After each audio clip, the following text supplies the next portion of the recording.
Hello and welcome to Bird Barrier Pro Lab Studios. My name is Michael Gallion. I do business development for Bird Barrier, and with me today is Tony Jetton.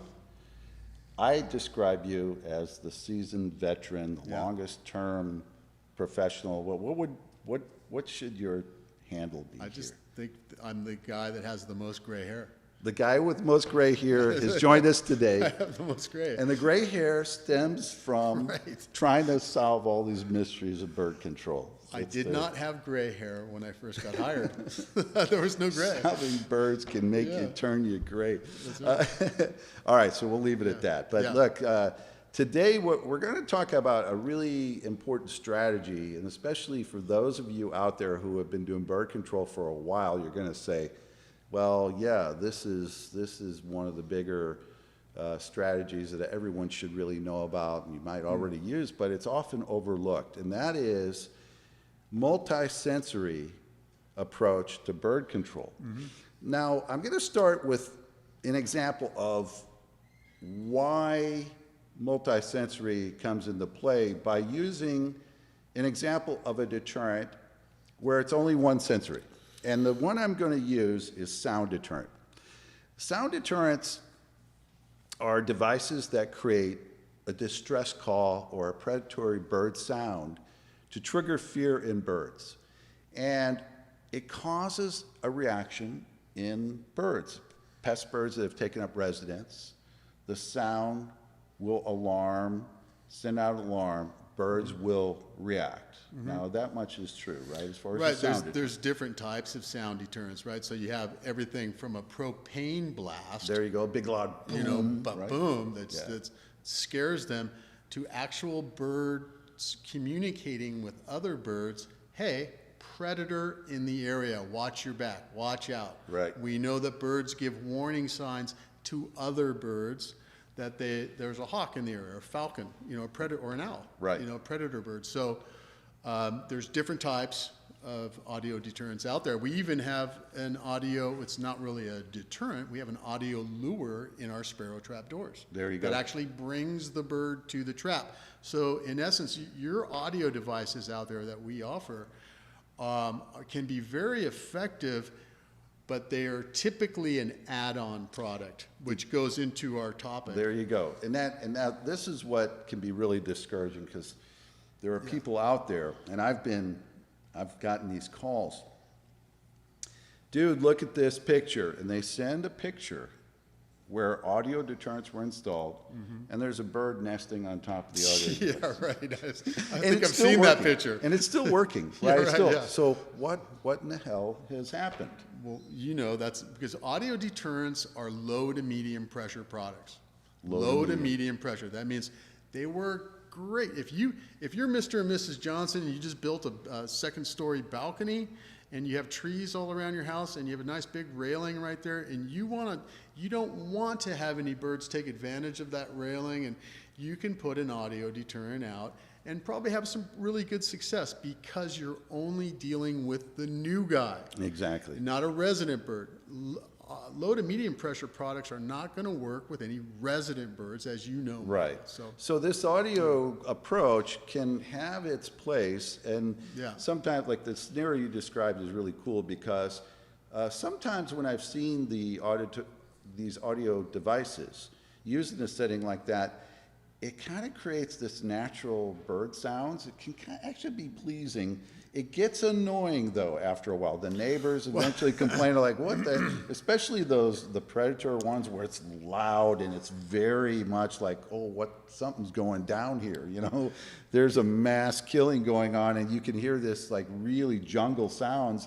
And, that part of it, there are pros and cons to the actual sound themselves, because they can impact human activity as well. Yeah. So let me interject here for a second. Yeah. Our product, our one product, I'm just going to do a sales thing here. Our BirdGuard Pro is great. The untrained ear, people will walk right past it. They won't even know what it is. It just sounds like two birds talking to each other. Has a volume control on it. You can turn it up or turn it down. It's programmable, but to the untrained ear, nobody will even know what it is. Right. So But to the point of this particular episode, multisensory. Well, So for medium to low pressure, the sound deterrent will keep birds at bay, keep them from transitioning, becoming resident birds. But most of bird control is not dealing with that casual situation. Most people that are tuning in are dealing with what we call resident birds. They've taken up residency by nesting and reproducing successfully, and now their hold on that site is permanent. It's a permanent thing. And that's where we talked about a little bit earlier about what causes birds to become a resident bird. Well, in the situation with the sound deterrent, we put it in there at first, like all deterrents, there's an initial reaction. Right. But the bird's reclaiming instinct will kick in, and the bird now comes back and it evaluates that sound. It hears the sounds, and it's a little bit wary, but it evaluates the site, and eventually, especially if there were nests, and especially if the nests were active with offspring or eggs, the bird says, you know what? I'm going to have to risk it. My offspring are up there. I'm going for it. And they fly over there. They get back in the nest safely, get in a defensive position, and for several hours, they continue to hear this sound. Day 2 rolls around. They're still hearing the sound. They've never seen the predator. And then a week later, 2 weeks, they're starting to become immune. If it's just by itself, you know, at first it keeps a bird on alert. It makes this place a little less desirable. It's like, wow, I don't know if I want to go over there. That place is a little sketchy to me, you know, or whatever. The bird's feeling that as well. It's kind of like, you know, when you put the owl out on your deck, right? And then we've all seen the picture of the pigeon sitting on the owl's head. Same thing, right? That's because that owl has to be moved all the time. Well, with an audio deterrent, it's really not designed to be just by itself to solve all your problems. It's really a great add-on with other products. Right. So a good combination that we see, and eventually it's a failure, is the 1-2 punch of trying to do an owl and visual sound, or the sound deterrent, right? You got the visual of the owl. Audio. The visual, by the way, putting the owl there day 1 creates a similar fear, like we talk about sound. There's a fear, there's an initial reaction. In the same way, the bird comes back in, explores this plastic owl, notices that it hasn't moved, which is unusual for a bird. They know, they're like, that thing is not moved. That guy's serious about that spot. Eventually, they go, wait a minute. And then they land near it, and then you have the pinnacle of the worst, the lowest point of bird control is when you see bird spikes put on top of the owl's head. Oh, jeez. And it's like a punk rocker with a mohawk. Right? That's like the lowest. If you're a professional and you've ever put spikes on top of an owl, shame on you. Yeah, don't do that. We revoke your certification at that point. But look, all right, so now we've got these devices by themselves aren't effective because they aren't the right pressure.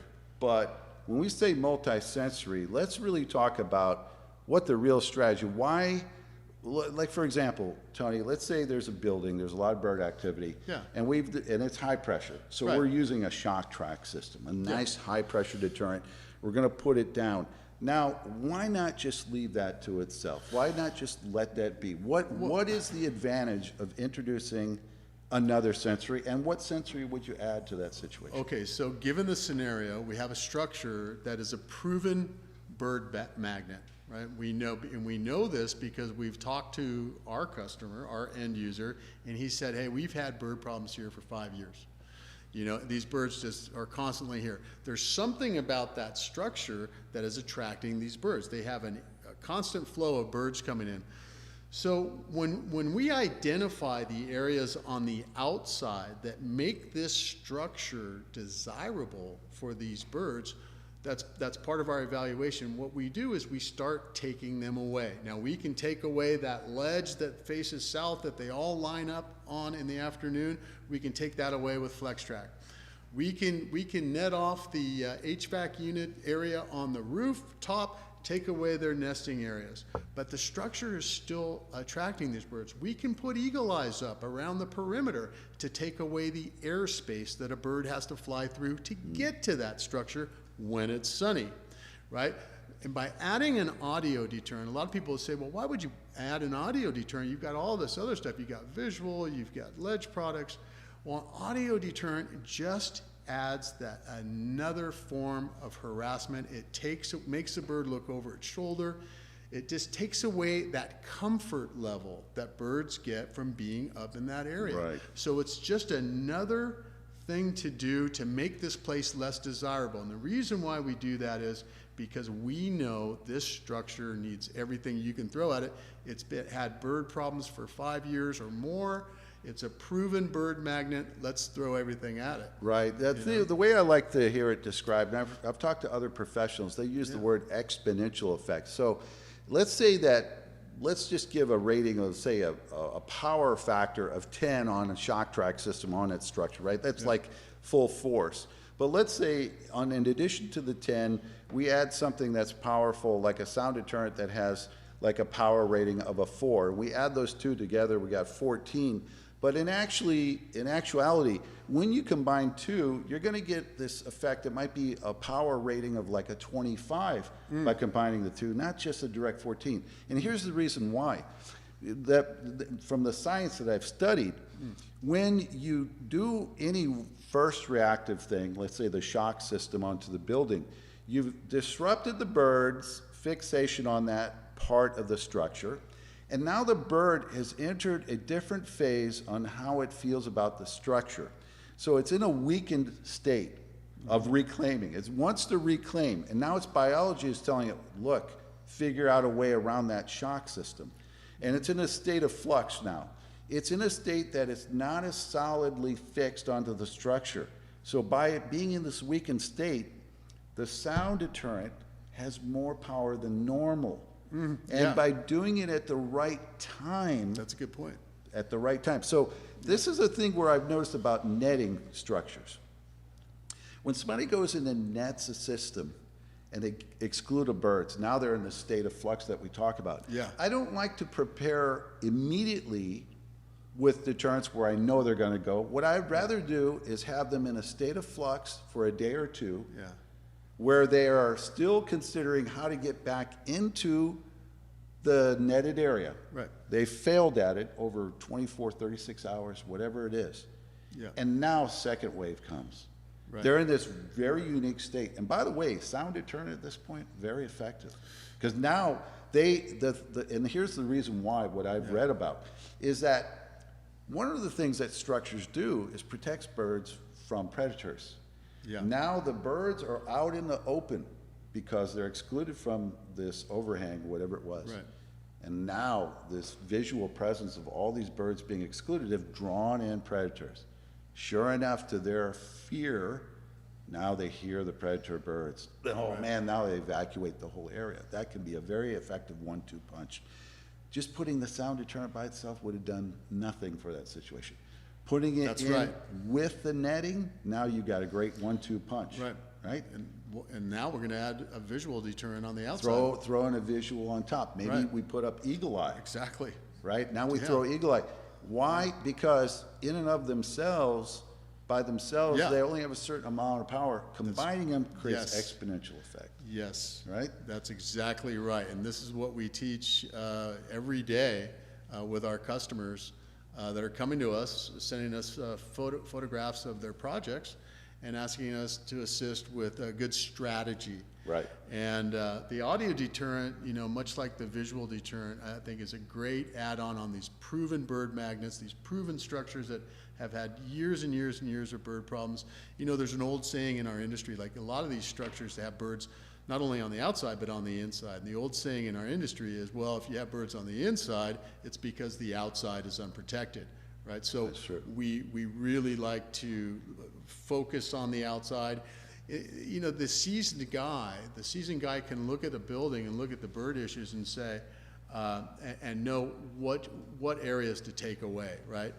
The areas that make that place desirable are clearly marked with bird droppings on the outside. Birds let you know where they like to hang out. You just got to look for the indicators, find those areas, take them away with the appropriate product. You'll see a drastic reduction in traffic. Now, one last point as we wrap up. Each deterrent has its sensory. talk about shock. That's a Yeah. feel. That's a touch effect. They land, they get shocked. They feel the sensation. They aren't smelling anything. They aren't seeing anything. Right. They can't see the electricity. They feel it. Sound deterrents, they're hearing that. That's all it does. It doesn't do anything more than causing sound that they hear. Right. The owl, visual only. Visual only. So we can use combination, but the point is you don't want to use two touch deterrents together. You want to use deterrents that have different sensory. Right. That's the multi-sensory strategy, what it's all about. Well, and that brings up a great topic that we should touch on is the use of this product right here. Right. Michael. There you go. Multi-sensory. All right. So there you go. I mean, that's a perfect setup. But what we have here, this disc called optical gel, is all about what we just talked about. Right. It has multiple sensory effect. It has sight, so the UV light reflected from this device creates a trigger. And UV light is much more powerful. I compare it to the cannon sound, like that you said earlier. Right. For us, we don't see much, but for bird, the visual is quite impactful. Yeah. In addition to that, right, watch this, I'm going to show you how sticky this stuff is. Ooh. Very sticky. That's a touch factor. Yeah, right. And then you can smell it. No, So thank there's you. smell factors. Woo. 3 sensories in one. And that leads us to optical gel is a multi-sensory deterrent. We're going to talk about how this product has revolutionized bird control in a future podcast. So stay tuned for that to learn more, because that's the easiest way to implement multi-sensory into a site is with that product right there. All right, I think we covered it for now. Again, my name is Michael Gallion. I do business development for Bird Barrier. Tony Jetton, he kind of rolls around the country at different times to go, but you're based primarily inside to field all the calls that come in. So what strategy is best for your facility? You can contact us, and you're probably going to be directed to Tony more times than not when we have multiple people involved that offer solutions. But which multiple sensories should be used in tandem together? That's where you can present photos and everything for your job sites, and we'll help you evaluate. That's what Tony is great at, what he does best for our company. It's really important. Everything from woodpeckers to warehouses. Yeah, woodpeckers to warehouse. We'll have to remember that term. All right, well, that wraps up this one here, and we'll see you guys at the next podcast.